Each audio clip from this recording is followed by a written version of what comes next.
السلام عليكم ورحمة الله وبركاته. الحمد لله وأشهد أن لا إله إلا الله وحده لا شريك له وأشهد أن محمدا عبده ورسوله صلى الله عليه وعلى آله وصحبه وسلم تسليما كثيرا إلى يوم الدين. أما بعد، حياكم الله. فاليوم بإذن الله تعالى ندخل في المتن مع التعليق اليسير عليه. بإذن الله, aujourd'hui donc on va entrer dans le matn du livre, bien sûr accompagné du commentaire résumé de l'auteur qui est Cheikh Mohammed ibn Abdul Aziz Suleiman Al-Qara'awi. Alors déjà je précise que le commentateur par rapport au matn d'origine, il a rajouté, par exemple, les versets dans le matn, ils sont plus courts, lui il a rajouté les versets en entier. Donc nous, on va se contenter de rester ce que le matn cite de base, sans les ajouts. C'est-à-dire que ce que l'auteur aura cité en plus, qui de base ne concerne pas le matn, on ne le lira pas. Par contre, ceux qui ont le PDF avec eux, ou qui ont le livre, parce que le livre il est disponible dans les librairies, qui ont l'arabe, on les invite à les lire par eux-mêmes. Sauf que nous, on se contentera de la base, du matn. Donc, dans le dernier ders, on a pris une muqaddima, une autre en matière, nous expliquant les catégories de tawhid. Tawhid al-uluhiyya, qui est tawhid de la divinité et de l'adoration. Tawhid al-rububiyya, qui est le tawhid de la seigneurie. Et tawhid et l'asma wa sifat, qui est le tawhid des noms et attributs. Puis on a vu ce qui s'y opposait, qui était le shirk, qui est l'association, qu'on traduit par polythéisme, et que ce shirk est de deux catégories, le akbar, qui est le majeur, qui lui fait sortir de l'islam, et annule toutes les œuvres, et rend éternellement en enfer pour celui qui meurt sans tawbah, et le asrar, qui lui est mineur, qui annule l'acte dans lequel ce shirk a eu lieu, et qui ne fait pas sortir de l'islam, et qui ne rend pas éternellement au feu, mais, selon la vie authentique, celui qui aura commis sans tauba passera forcément un temps au feu pour expier sa faute. L'auteur du matn de base, Cheikh Mohammed ibn Abdul Wahhab, a commencé son kitab Tawhid sans muqaddima. Directement, il est rentré dans le vif du sujet. فيقول قال الله تعالى وما خلقت الجن والإنس إلا ليعبدون. Ce fameux verset qui explique la création et la présence de l'homme sur terre, qui est que je n'ai créé les djinns et les hommes que pour qu'ils m'adorent. Et pourquoi les hommes et les djinns sont cités? Car ce sont ceux qui sont mukallafoun, ceux qui sont sous les charges religieuses, contrairement aux autres créatures, les animaux, ou même les anges qui, eux, ne sont pas mukallafoun. Car les anges n'ont pas d'autre choix que d'obéir. Et ils n'ont pas de shahawat. Et les animaux, eux, ont des shahawat, mais n'ont pas de raison. Alors que l'être humain et le djinn, eux, ont des shahawat et ont une raison, donc sauf mukallafoun. Et le mukallaf est celui qui est exposé à la récompense ou au châtiment, qui doit obéir aux ordres d'Allah Azza wa Jal. S'il obéit en cherchant à plaire à Allah Azza wa Jal, il aura la récompense. Et si jamais il désobéit, alors il est menacé du châtiment. كذلك في هذه الآية Allah Azza wa Jal a cité les djinns et les hommes. Et en effet, les djinns ont été créés avant les hommes. وَالْجَانَ خَلَقْنَاهُ مِنْ نَارٍ. Dans le Coran, elle a dit qu'il a créé les djinns à partir du feu. Et dans un verset, dit min qabl, c'est-à-dire avant les êtres humains. Et vous le savez, Iblis existait avant Adam. Et Iblis, c'était un djinn. Et le djinn, هذا مخلوق غيبي خلق من نار. Le djinn, c'est une créature qui est invisible, qui a été créée à partir de feu. Wal-ins, c'est l'être humain qui lui a été créé à partir d'argile, à partir de terre. Et le djinn peut être visible quand il prend une apparence d'un animal, par exemple. Ça peut être un chien noir, ça peut être un serpent, ça peut être un chat noir. Et parmi eux, il y a ceux qui volent, qui ont des ailes, et ceux qui sont sur terre. Et ne pas confondre entre les djinns et les shayatines. Tout djinn n'est pas forcément un shaitan, car les djinns sont comme les êtres humains, il y a chez eux de tout. Il y a les mu'minoun, comme Allah Ta'ala, minnal muslimuna minnal qansitoun. Il y a parmi nous les musulmans et parmi nous ceux qui ne croient pas. Et parmi eux, il y a les Nasara, il y a les Yahoud, et parmi eux également les sectes de l'islam, il y a les Ikhwan, il y a les Tablighs, il y a les Soufis, il y a les Shia, ils sont comme nous, en gros, sauf que chez eux, le mal est plus répandu que chez l'être humain. Le djinn, il y a plus de mal chez eux que chez les êtres humains. Et l'ins, comme dans le verset, c'est hum banu Adam, les fils de Adam. يقول الشارح يعبدون أي يوحدون والعبادة اسم جامع لكل ما يحبه الله ويرضاه من الأقوال والأعمال الظاهرة والباطنة. Donc dans le verset, ce qui dit que pour qu'il m'adore, le commentateur il dit qu'il m'adore, c'est-à-dire qu'il m'unifie. يعبدون أي يوحدون. On avait dit, c'est-à-dire quoi? Wahada yuwahidu, c'est unifié. D'où vient le masdar le tawhid de wahada yuwahidu tawhidan. Donc pour m'adorer. Qu'est-ce que l'adoration? L'adoration, comme cela a été défini par Cheikh al-Islam Taymiyya, c'est un mot d'ensemble qui regroupe tout ce que Allah Azza wa Jal aime et agrée comme parole ou acte qui soit apparent ou caché. Donc en gros, l'adoration, c'est ça. Tout ce que Allah Azza wa Jal il aime, qu'il soit des paroles ou des actes des membres ou actes du cœur. Actes du cœur comme tawakkul, comme araja, l'espoir, al-khawf. Et cela va venir, biznillah ta'ala, à travers le kitab. Donc, en fait, adorer Allah Azza wa Jal, ce n'est pas se limiter à la salat, au siyam, au arkan et khamsa. C'est faire tout ce qu'il aime. Et parmi les adorations, il y en a certaines qui sont des piliers, al-arkan et khamsa. Il y en a certaines qui sont obligatoires, certaines qui sont recommandées. L'adoration reste toujours recommandée. Et il se peut qu'en certaines situations, l'adoration soit elle-même une interdiction, un délaissement. Comme par exemple, ne pas faire la salat à des moments particuliers, c'est interdit. Donc en délaissant la salat à certaines heures, c'est une adoration de ne pas la faire. Le siyam, comme on l'a pris dans le kitab précédent, ne pas jeûner en certaines occasions, comme le jour du Eid par exemple, ou quoi. De délaisser le siyam en ces occasions-là, c'est une adoration. L'adoration, c'est faire également délaisser.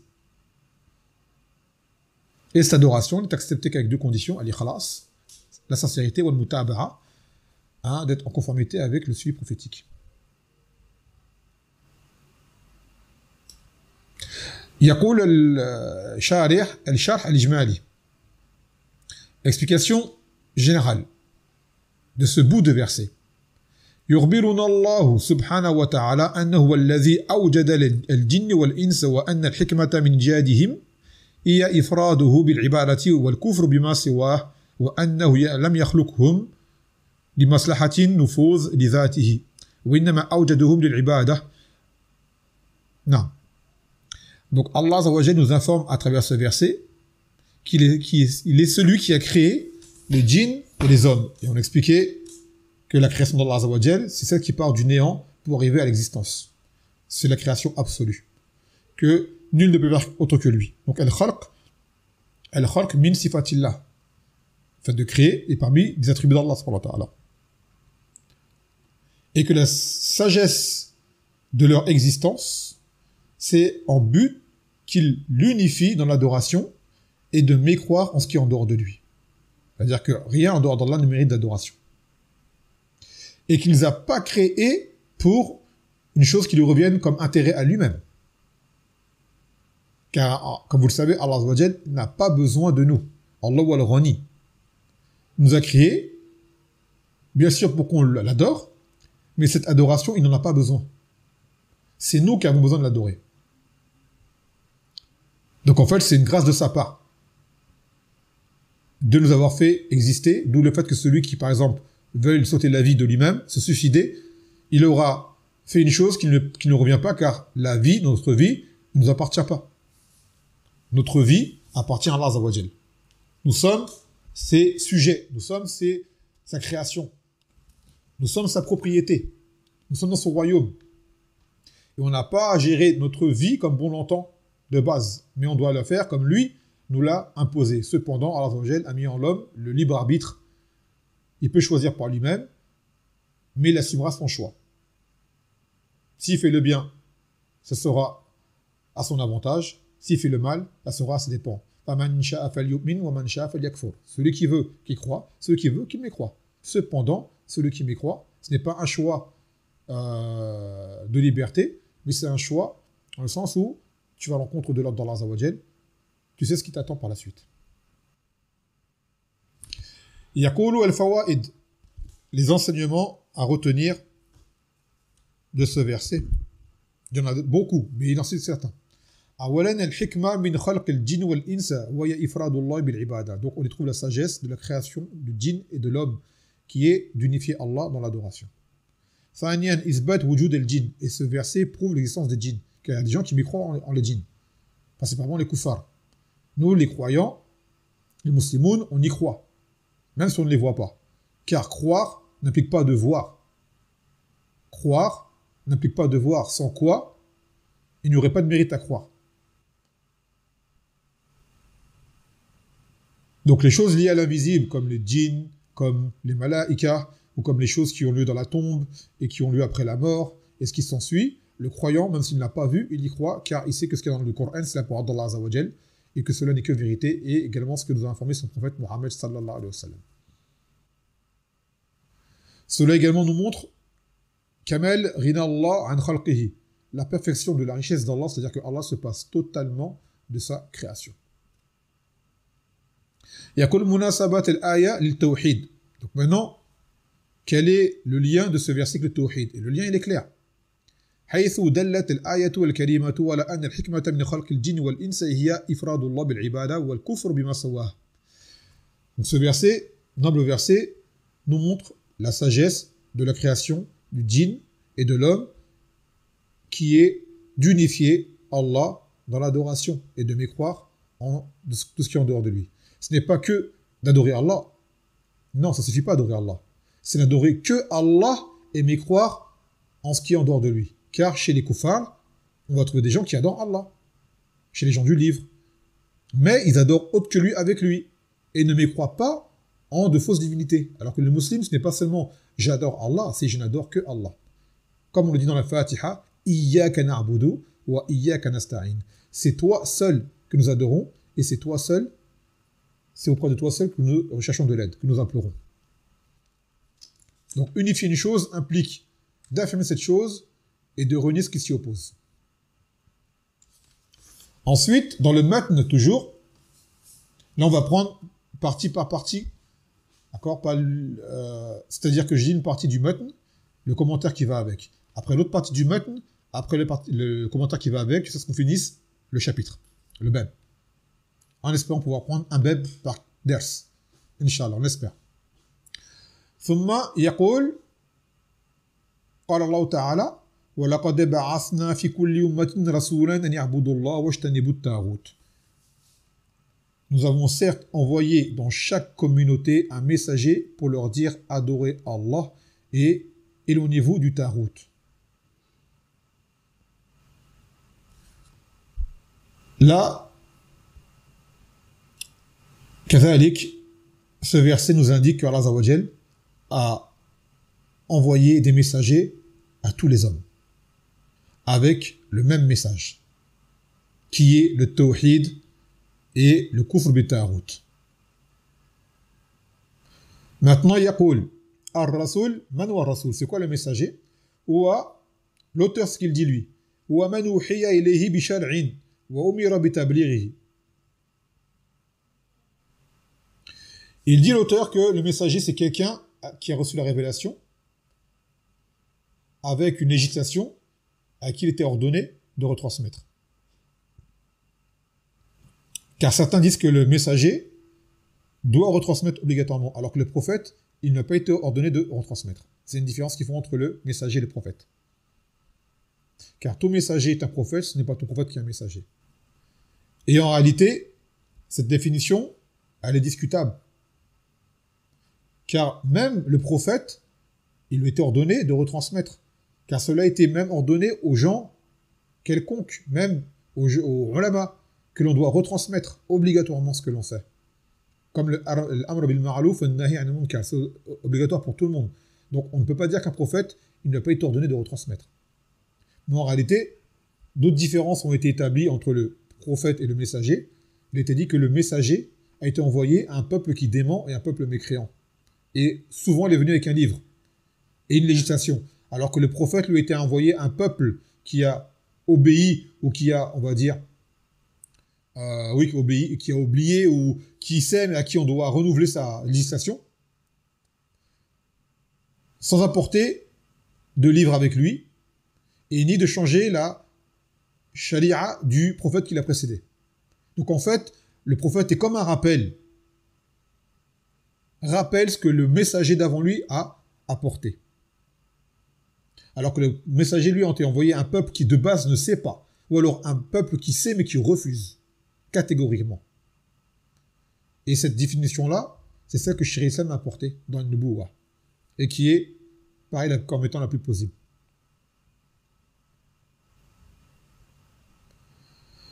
Donc il a dit, dans chaque communauté, pour dire adorer Allah. On l'a déjà cité auparavant, ce que voulait dire l'adoration, d'adorer Allah subhanahu wa ta'ala, qui veut dire de l'unifier. Wajtanibu ta'arut. Ijtanibu, ça veut dire de s'éloigner. Éloignez-vous du ta'arut. Et le ta'arut, ma wa ta'arut, wa kullu ma tajawaza bihi al-abdu haddahu min ma'budin aw madbu'in aw muta' fi ghayri ta'atillah wa rasulihi sallallahu alayhi wa sallam. Le ta'arut, c'est tout ce par quoi le serviteur dépasse les limites. Les limites que Allah Azza wa Jalla, il a fixées. Ça peut être une chose qui est adorée. C'est une chose qui est suivie. Une personne, une idéologie, ainsi de suite. Des lois. Et moutar, c'est ce à quoi on obéit. Ce à quoi on obéit dans autre que l'obéissance d'Allah Azza wa Jalla. Et dans Usul Salafa, l'auteur, qui est l'auteur de Kitab Tawhid, c'est le même auteur, a cité une parole de Ibn Qayyim qui dit que le tawarit, c'est le pluriel de ta'arut, sont, plutôt on va dire, les principaux ta'arut sont 5. En premier, c'est Iblis. Ensuite, c'est celui qui juge par autre que la loi d'Allah Azza wa Jal. Celui qui appelle à sa propre adoration. Celui qui est adoré et qui est agréé d'être adoré, en dehors d'Allah Azza wa Jal, c'est une condition importante. Comme ça, cela exclut Isa, car Isa est adoré, mais Isa n'a pas agréé cela. Et cinquièmement, celui qui prétend connaître l'invisible. Celui qui prétend connaître l'invisible, comme les médiums, comme les devins, comme les astrologues, comme les marabouts, et ce genre de personnes-là. Ce sont les tarawit. يقول في شرح الإجمالي يخبر الله سبحانه وتعالى في هذه الآية الكريمة أنه أرسل في كل طائفة من الناس رسولا يبلغهم ويأمرهم بتوحيده والكفر بما سواه وقد انقسم الناس حيال هؤلاء الرسول إلى قسمين فمنهم من وفقه الله إلى الخير فاستجاب لدعوة الرسل وامتثل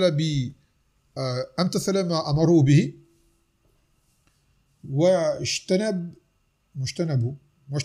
ما نهوا عنه ومنهم من حرم من التوفيق فأعرض عن الحق فخسر الدنيا والآخرة.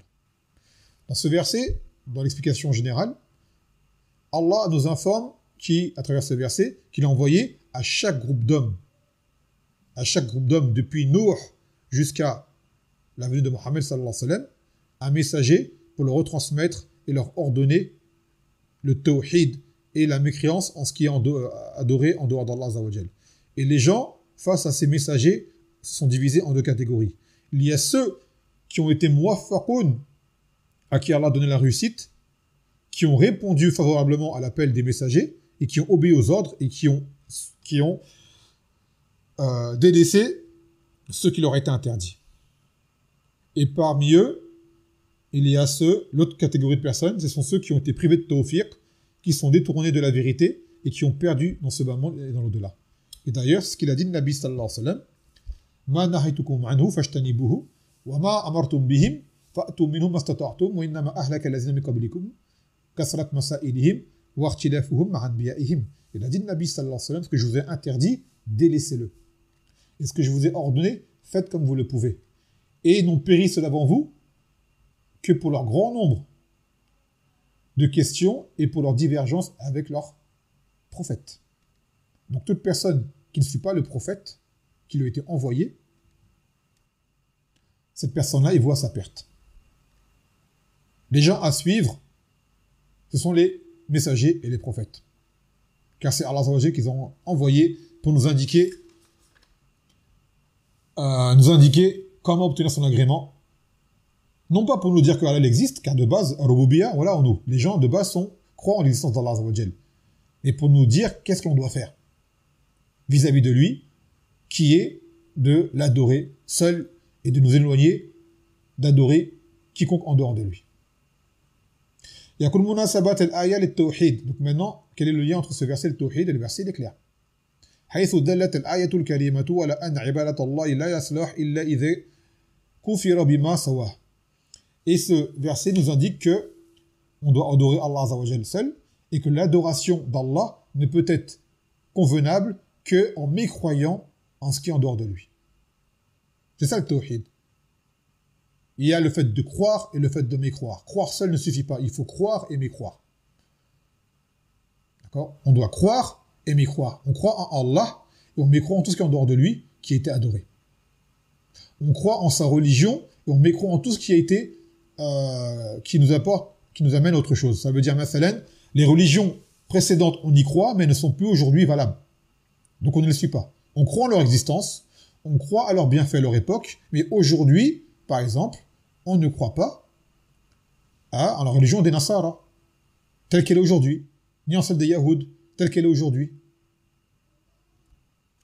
Mais on croit en tous les messagers, et tous les prophètes, et tous les livres descendus, et en les malaïkas, et au jour dernier, au qadar, qu'ils soient bons ou mauvais. Hadi hiya arkan al-iman. Ce sont les piliers de la foi. Ensuite, dans le matn, il cite un troisième verset. قول الله تعالى وقضى ربك ألا تعبدوا إلا إياه وبالوالدين إحسانا. Et que votre Seigneur a décrété n'adorer que lui et d'être bienfaisant envers les parents.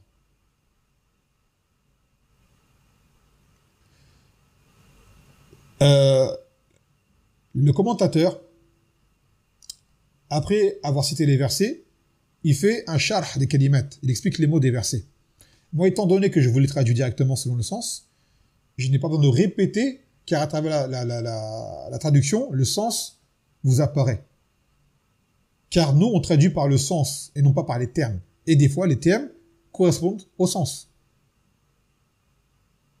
Donc, il n'y a pas besoin que je répète, car des fois, en arabe, un mot peut renfermer plusieurs sens. Donc, il y a besoin de tafsir. Mais nous, quand on fait la traduction directement, on vous donne le sens direct.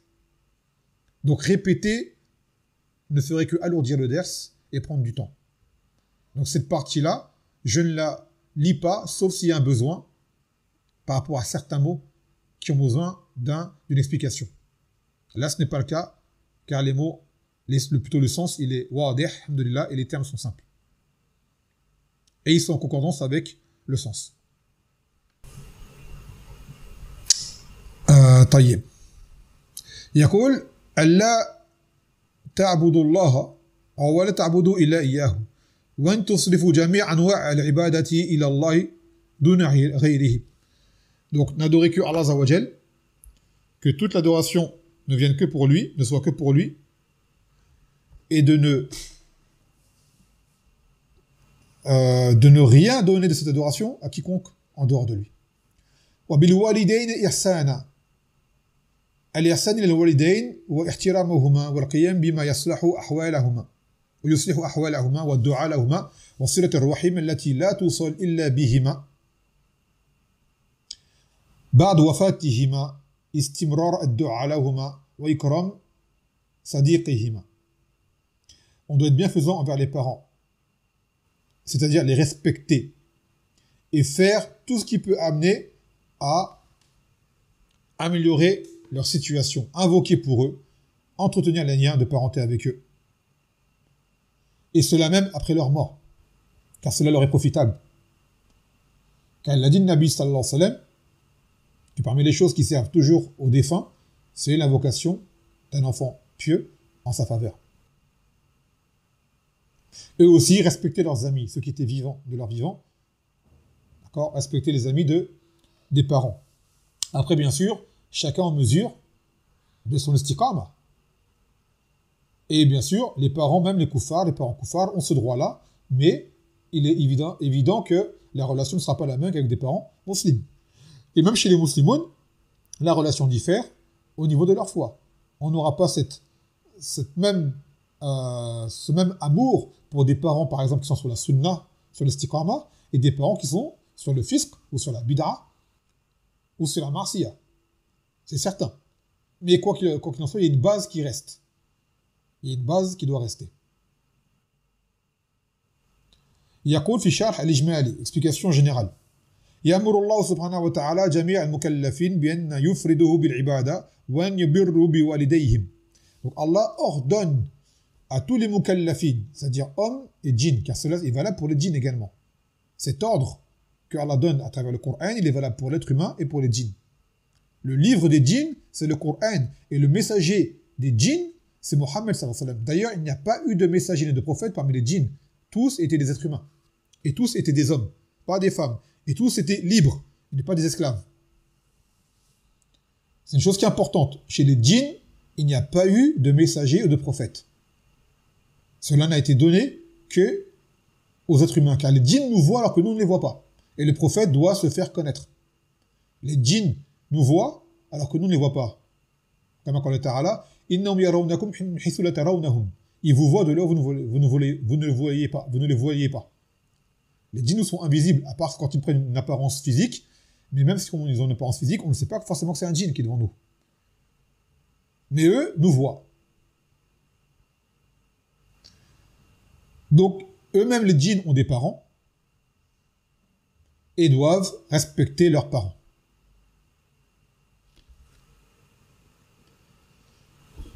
قال وأكد حق الوالدين بذكره بعد حقه عز وجل ثم ذكر بعض أنواع البر لهما وخاصة في حال العجز والضعف ومن ذلك عدم إظهار ما يشعر بالضيق منهما وعدم رفع الصوت بزجرهما والأمر باللين الجانب لهما واللطف في الكلام معهما والدعاء لهما في حياتهما وبعد وفاتهما. Ensuite, Allah Azza wa Jalla a affirmé une fois de plus le droit des parents. Car dans plusieurs versets, Allah Azza wa Jalla cite son droit à lui, puis celui des parents. Car les parents sont la cause pour laquelle nous sommes présents. Et il a cité comment justement leur rendre leurs droits. Principalement, parce que là, l'auteur commente la suite du verset qu'on n'a pas lu, qui n'est pas dans le matn, mais bon, là, baisse un akra. Principalement au moment où ils ont atteint un grand âge, car ils sont faibles. On ne doit pas faire apparaître ce qui montre qu'on est, embarrassé, ou qu'on est gêné, ou qu'on est saoulé, si on peut dire comme ça. Par exemple, ni ne montrer de mécontentement en levant la voix sur eux, ni en les réprimandant. Et être doux envers eux, et parler correctement et de façon respectueuse. Et cela de leur vivant, tout comme on leur rend leurs droits après leur mort, comme on avait dit par quoi? Par le dua et par le respect de leurs amis. Et leurs amis, bien sûr, qui sont des gens à respecter, bien évidemment. Et sachez une chose que les ulama disent souvent, أن الوالدين ينتظران حياتك وأنت فتنتظر موتهما. Que tes parents, tu es arrivé depuis que tu es petit, ils attendent, ils veulent te voir vivre, grandir, évoluer. Ils sont là pour que tu puisses vivre. Alors que toi, une fois que tu es grand et que tu réalises leur place, toi, tu attends leur mort, en fait. Tu les accompagnes vers la fin de leur vie. Eux t'ont accompagné au début de ta vie, et une fois que tu as pris conscience de cela, une fois que tu es devenu ba'alière, tu es devenu grand, ben toi, tu arrives, tu es plus proche avec eux de la fin de leur vie à eux. Bien qu'il est possible que l'enfant meure avant le parent, ça arrive. Mais de base, quand toi, tu es grand et réfléchi, eh ben eux, ils sont plus proches de la mort, de la fin que du début, par rapport à toi. يقول الفوائد أولا وجوب إفراد الله بالعبادة. Obligation d'unifier Allah par l'adoration. ثانيا وجوب البر بالوالدين على كل واحد من الولد بعينه, qu'il est obligatoire d'être bienfaisant envers les parents, leur obéir, pour chaque enfant en lui-même, de façon individuelle. Chaque enfant se doit d'obéir à ses parents, bil ma'rouf, dans le convenable, et bien, de bien les traiter. ويقول وتكالف الاجتماعي موجود في الإسلام, et que la charge sociale, c'est une chose qui est prise en compte en islam. Et ce verset-là, appliquer ce genre de verset, devrait abolir des choses comme la retraite ou les maisons de retraite. Car beaucoup de gens disent « je cotise pour ma retraite ». Et ainsi de suite. On dit en islam, ta cotisation pour ta retraite, c'est tes enfants. C'est depuis petit, tu éduques ton enfant sur l'islam, et quand il sera plus grand, c'est lui, Inch'Allah, qui te prend en charge. Donc ta retraite, elle est à travers ta religion, en réalité. Elle n'est pas vers le travail, tu comptes tes heures, combien tu as fait, combien il te reste. Il n'y a pas ça en islam de base. Ce qui n'empêche pas qu'un gouverneur puisse mettre en place une aide pour les retraités. Il y en a, par exemple, ils n'ont plus de parents, ils n'ont plus d'enfants, ils n'ont personne. Non. Ça, c'est une bonne chose. Mais de base, la retraite des parents, une fois qu'ils sont grands en âge et qu'ils ne sont pas en mesure de se prendre en charge eux-mêmes, c'est aux enfants de le faire obligatoirement, de dépenser pour leurs parents. Et les mettre en maison de retraite est une traîtrise, une trahison et un abandon. Et une chose qui est à la base en islam n'existe pas. Si on trouve des maisons de retraite chez les musulmans aujourd'hui, ce n'est que par, vous le savez, taqlid des koufars. C'est que par, en imitation des koufars. Malheureusement. يقول مناسبات الآية للتوحيد. Donc maintenant c'est le rapport qu'il y a entre ce verset et le tawhid. حيث دلت الآية الكريمة على وجوب إفراد الله بالعبادة. Que ce verset indique l'ordre d'unifier Allah dans l'adoration. ثم يقول في المتن قول الله تعالى واعبدوا الله ولا تشركوا به شيئا وبالوالدين إحسانا. Un verset qui ressemble au précédent. C'est adorer Allah et ne lui associer rien et soyez bienfaisants envers les parents. Tous les versets là que l'auteur cite sont des versets qui débutent par l'ordre d'adorer Allah subhanahu wa ta'ala. Tous. C'est le début du Kitab Tawhid, c'est l'ordre principal. Premier ordre, d'ailleurs dans le Coran, premier ordre qui est vu dans le Coran, c'est dans Surat al-Baqarah, Ya ayyuhan nas u'budu rabbakum. Ô vous les hommes, adorez votre Seigneur. Et le premier interdit qui est venu, c'est à la suite de ce verset-là, Wala taj'alu lillahi andadan wa antum ta'lamun. Et ne donnez pas des égaux à Allah alors que vous savez. Et le premier interdit, c'est l'interdiction du shirk. Premier ordre donné, celui d'adorer Allah dans le Mus'haf. Premier interdit, le shirk. Le plus grand des ordres, c'est le tawhid. Et le pire des interdits à ne pas enfreindre, c'est le shirk. Donc là, l'auteur, il commence Kitab Tawhid par te dire une première obligation, adorer Allah Azza wa Jal. Première interdiction, ne rien lui associer. Et après, il va développer par les chapitres suivants. D'accord ? Comment cette adoration se réalise et qu'est-ce que le shirk pour ne pas tomber dedans et comment il est venu et ses branches et ce qui s'y rapporte. Donc là, ces versets-là nous ordonnent d'adorer Allah Azza wa Jal seul et de ne rien lui associer. Ni shirk akbar, ni asghar. Wala tushriku bihi shay'a, de ne rien lui associer. Ay ukfuru bi kulli ma'budin sawa, hayyan kana, ou mayyitan afwan, jama'adan, ou hayawanan. De mécroire en tout adorer, tout ce qui est adoré en dehors d'Allah Azza wa Jal,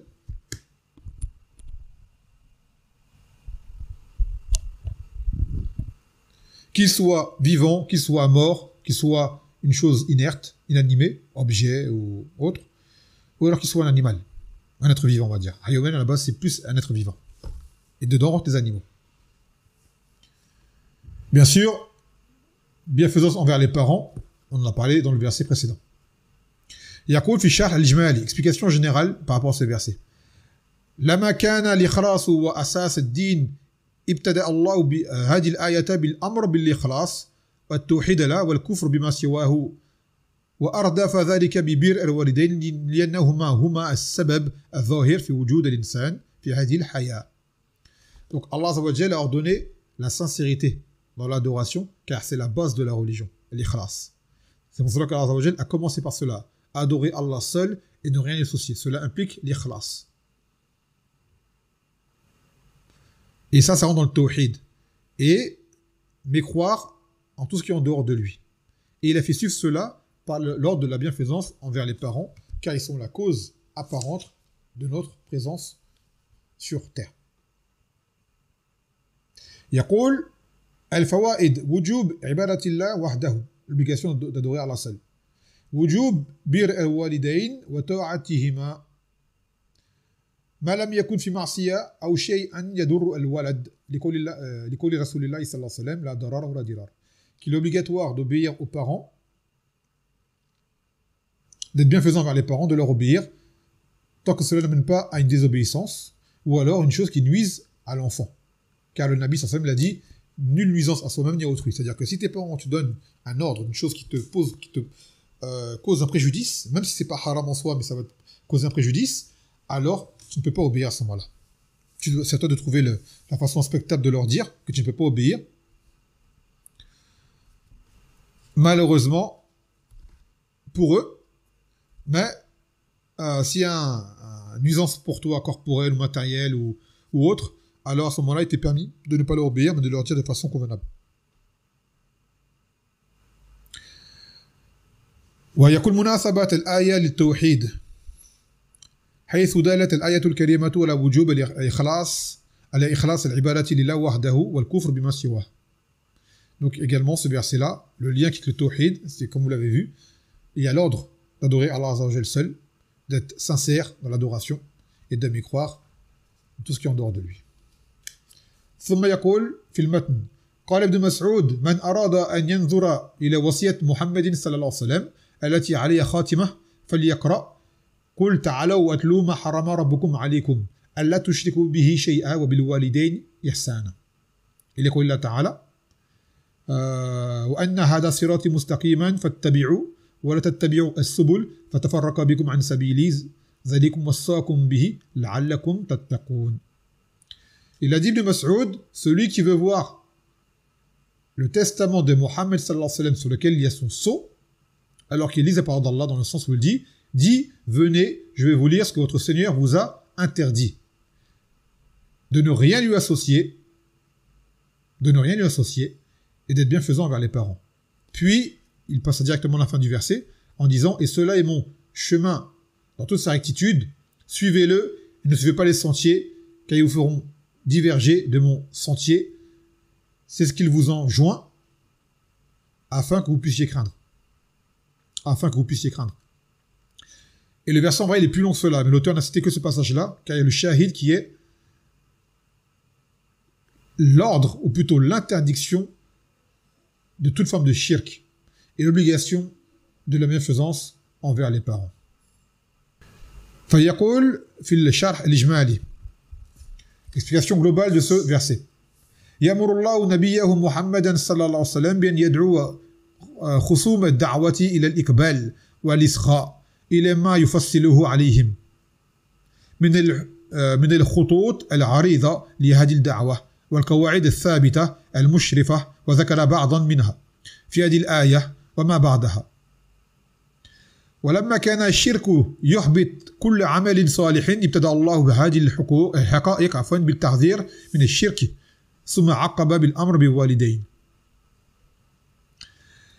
Dans ce verset, Allah Azza wa Jal a ordonné son prophète de dire à tous ses opposants, aux opposants de la da'wah,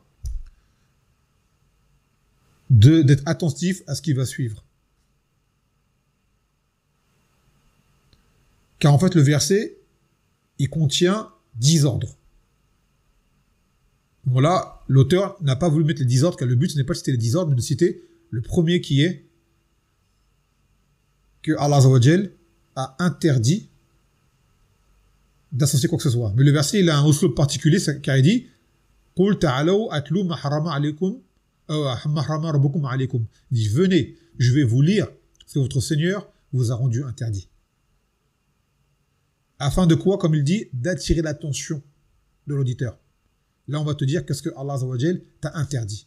Ce n'est pas directement Allah qui dit Ubuduni wa la tushriku bi shay'a, mais c'est plutôt je vais vous réciter, moi en tant que messager, ce que votre Seigneur vous a interdit. C'est pas vous a ordonné, c'est vous a interdit. Et là, il a commencé par quoi? Par l'interdiction du shirk. Car le shirk, c'est la chose qui efface toutes les œuvres. Donc, c'est ce qui est de plus dangereux pour l'être humain. Ou plutôt pour le mukallaf. Ins ou djinn, c'est le shirk. Quoi que tu aies fait toute ta vie, comme œuvre, comme combat que tu aies mené, tout ce que tu as pu faire, qui aurait pu être bénéfique dans l'au-delà, si tu fais du shirk, tout ça est détruit en quelques instants. Car on sait que détruire est plus difficile que bâtir. Vous allez voir des gens bâtir des villes. Ben regardez par exemple Gaza. Gaza a été bâtie sur des décennies. Elle a été détruite en quelques nuits. Car en réalité, ils ont pris du temps, ils ont pu la détruire encore plus vite que ça. S'ils voulaient. Détruire, c'est très facile. Regardez par exemple Los Angeles, les incendies qui a eu lieu. Los Angeles, c'est une ville qui est bâtie depuis des décennies, des siècles même. Regardez, une partie d'entre elles a été détruite en quelques jours par des incendies. Et si Allah avait voulu, il l'a détruite en une seconde. C'est une chose qui est faisable également. Que Allah peut faire, qu'il est capable de tout, et que l'être humain également peut faire. Avec toutes les bombes qui existent, en une seconde, tout peut disparaître. Donc le shirk, tout ce que tu as pu bâtir en ta vie, du jour où tu étais mukallaf, tu as pu avoir vécu 10 ans, en étant pubère, je parle bien sûr, 20 ans, 30 ans, 40 ans, car la moyenne souvent c'est 60 ans, dans la ibadah, et à la fin, tu fais du shirk. Ou voire même, tu fais du shirk, tu t'en rends même pas compte, et tu continues à faire des ibadah. Tes ibadah, elles sont refusées, elles sont annulées. Et toi, Yom al-Qiyamah, tu seras voué au feu, wal'iyadhu billah. En pensant que tu étais sur le bien, alors que tu étais sur le mal. Pourquoi? Car tu n'as pas appris c'était quoi le tawhid, et tu n'as pas appris c'était quoi le shirk, donc tu es tombé dedans les pieds joints, wal'iyadhu billah. يقول الفوائد أن الشرك هو أكبر الكبائر ولا يصح معه عمل لهذا بدأه الله به. Il a dit que le shirk c'est le plus grand des péchés et qu'il n'y a aucune œuvre qui ne soit valide en sa présence. C'est pour cela qu'Azza wa Jal a commencé par son interdiction. يقول مناسبة الآية للتوحيد, le lien de ce verset par rapport au tawhid, حيث حذرت الآية من الشرك أو عن الشرك بجميع صوره وأشكاله. Le lien du tawhid avec ce verset, c'est que Allah Azza wa Jal a mis en garde, à travers ce verset, il a mis en garde contre le shirk, sous toutes ses formes. Et après, il a cité d'autres péchés qui viennent par derrière. Mais là, l'auteur du matn s'est contenté justement du shirk, parce que là, on parle de kitab tawhid et pas du reste. Et le shirk sous toutes ses formes, qu'il soit majeur ou mineur, et le majeur a différentes formes. طيب الآن نكمل بهذا الحديث آخر حديث من هذا الباب. dernier حديث dans ce bab qui est le hadith de Mu'adh ibn Jabal رضي الله عنه قال كنت رديف النبي صلى الله عليه وسلم على حمار فقال لي يا معاذ أتدري ما حق الله على العباد وما حق العباد على الله قلت الله ورسوله أعلم قال حق الله على العباد أن يعبدوه ولا يشركوا به شيئا وحق العباد على الله أن لا يعذب من لا يشرك به شيئا قلت يا رسول الله أفلا أبشر الناس قال لا تبشرهم فيتكلوا متفق عليه. Il a dit Mu'adh qu'un jour il était derrière le Nabi sallallahu alayhi wa sallam, on va dire à califourchon, sur un âne, et que le Nabi sallallahu alayhi wa sallam lui a dit ô Mu'adh, sais-tu quel est le droit d'Allah sur ses serviteurs et quel est le droit des serviteurs sur Allah? Il a dit Allah et son messager sont plus savants. Il a dit le droit d'Allah sur ses serviteurs, c'est qu'il l'adore et qu'il ne lui associe rien, et que le droit des serviteurs sur Allah, c'est qu'il ne châtie pas celui qui ne lui associera rien. Il a dit, ô messager d'Allah, puis-je en informer les gens, leur faire la bonne nouvelle? Il a dit non, car ils se contenteront de cela et n'agiront pas. Non. Donc ce hadith vient pour clôturer le reste des versets, et il va dans le même sens. يقول في الشرح الإجمالي يخبر معاذ بن الجبل رضي الله عنه أنه ذات يوم كان راكبا خلف النبي صلى الله عليه وسلم على حمار فرض النبي صلى الله عليه وسلم أن يخصه بأهم مسائل العلم وأجلها.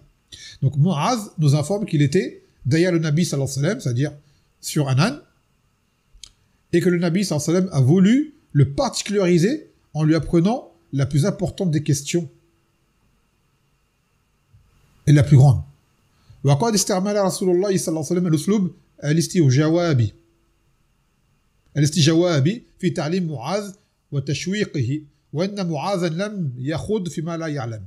Et que le Nabi sallallahu alayhi wa sallam a employé un style interrogatoire dans l'enseignement à Mu'adh pour susciter son attention, lui donner envie de savoir qu'est-ce qu'il va se dire.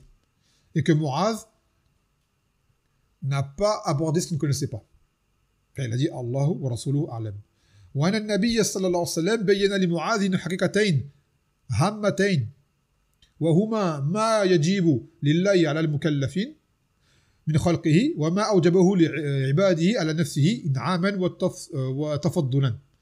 Et donc, il lui a informé de deux réalités importantes qui sont qu'est-ce que Allah a comme droit vis-à-vis de ses créatures et quel est le droit que ces créatures ont vis-à-vis de lui, à savoir que ce n'est pas un droit en soi, mais plutôt que Allah les a gratifiés de cela. Et ça a bien fait de sa part. Car en vrai, nul n'a de droit sur Allah Azzawajal. Mais Allah s'est lui-même imposé à lui-même de ne pas châtier celui qui ne lui associera rien.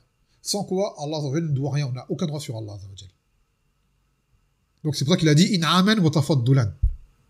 ولما كان معاذ يحرص على ما يسر المسلمين استأذن من النبي صلى الله عليه وسلم في نشر هذه المسألة فنهاه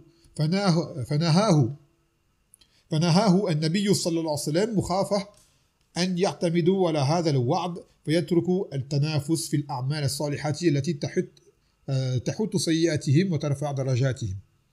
Et comme Mu'adh avait envie de faire plaisir, de faire la bonne nouvelle aux musulmans de cette parole, il a demandé la permission du Nabi sallallahu alayhi wa sallam de pouvoir leur informer. Mais le Nabi sallallahu alayhi wa sallam l'a refusé, par crainte que les gens ne se basent que sur la promesse et délaissent le fait de se concurrencer dans les bonnes œuvres, des œuvres qui pourront leur permettre de leur effacer leurs fautes et de les élever en degré.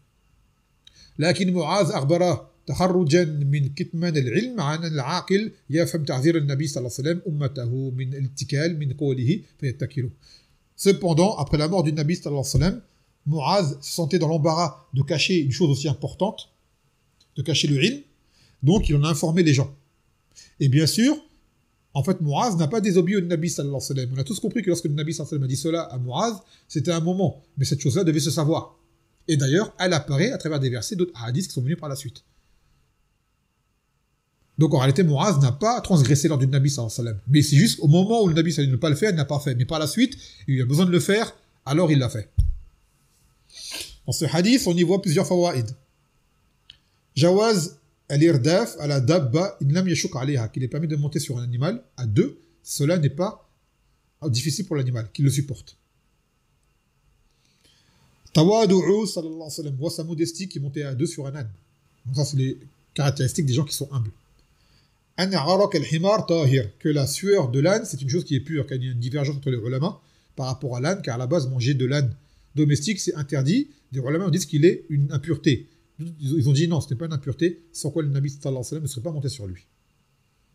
Car le contact direct avec l'impureté n'est pas permis de base.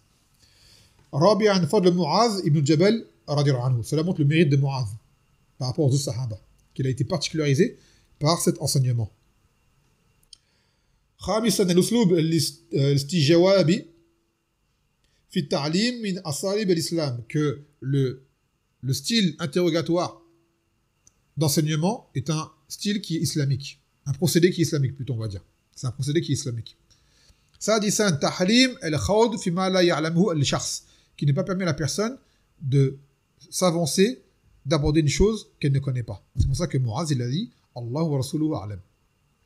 سابعا أول حق لله على المكلفين إفراده بالعبادة, que le premier droit d'Allah sur ses serviteurs, c'est qu'il l'unifie par l'adoration. Car en réalité, il y a d'autres droits. C'est le tawhid, mais également l'obéissance dans les péchés qui sont moindres que le shirk. Et des ordres qui sont moindres que celui du tawhid. Mais ça, c'est l'ordre principal. D'accord? C'est l'ordre principal. Les ordres, il y en a d'autres, mais également. Les obligations, il y en a d'autres. Mais toutes reviennent à celle-ci.